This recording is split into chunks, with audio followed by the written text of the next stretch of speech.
So before we built our fabric bucket, we had to do research.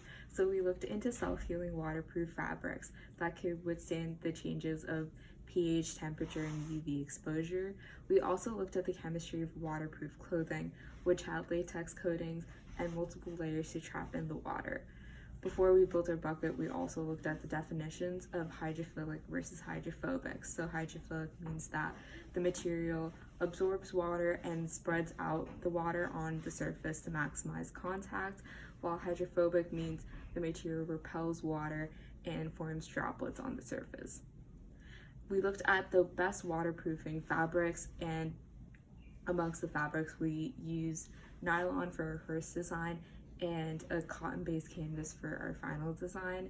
We looked at ways to waterproof materials on our own using readily available materials, and we decided on an iron-on laminate, and we decided that we would involve no sewing into our design to avoid water leaking out of the seams.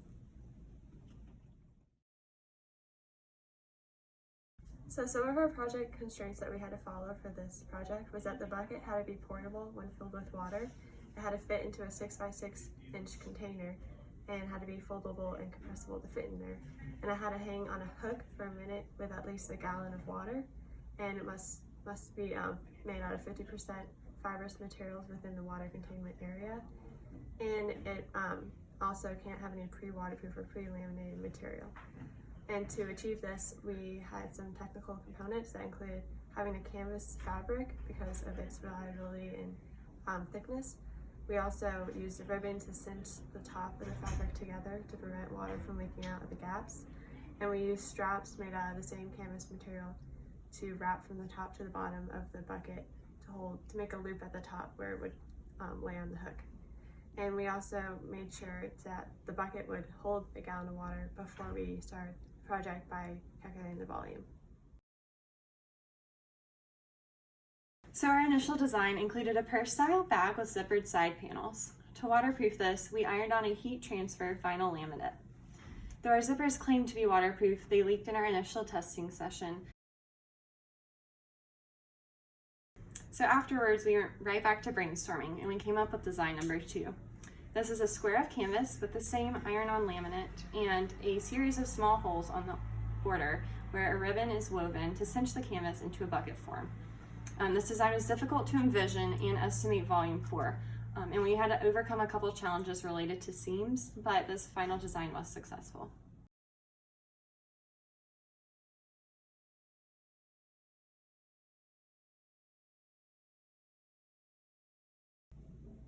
The first major challenge we ran into when creating our bucket was our first design failure after testing. After water leaked out of the zippers, we chose to eliminate zippers and seams altogether by creating a cinched design. We also chose to only use the canvas fabric, but luckily the iron-on laminate that we used in our first design was successful, so we chose to use it for the second design as well. In the future, we would love to make our design look a little more polished. Although it was successful and it held water at FEDD day, our straps were not very practical for carrying this water for a long distance. So we would love to improve the bucket to make it more practical and comfortable for the intended user, which is an individual who lacks access to clean water. Ultimately, the goal of this project was to provide a solution for the individuals who must carry their clean water for miles, often multiple times a day.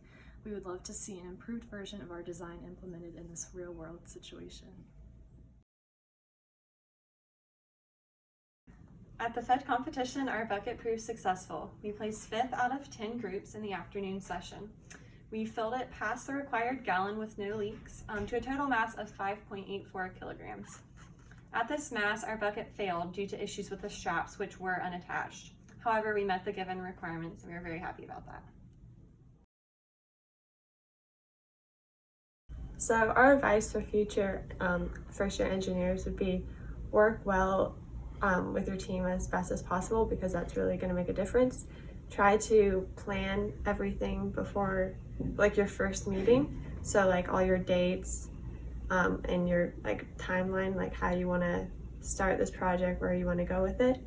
And also pick a day where everyone in the team can meet together. Like everyone's schedules are different, but if you can find one day and one time where you can meet once per week, that would be a good idea. And it's also a good idea to split up the task between everyone. So for me, I was an interior research like designer, and we also had an exterior research designer and a team manager and materials person. So that would be really helpful, just so that not one person's in charge of too many things.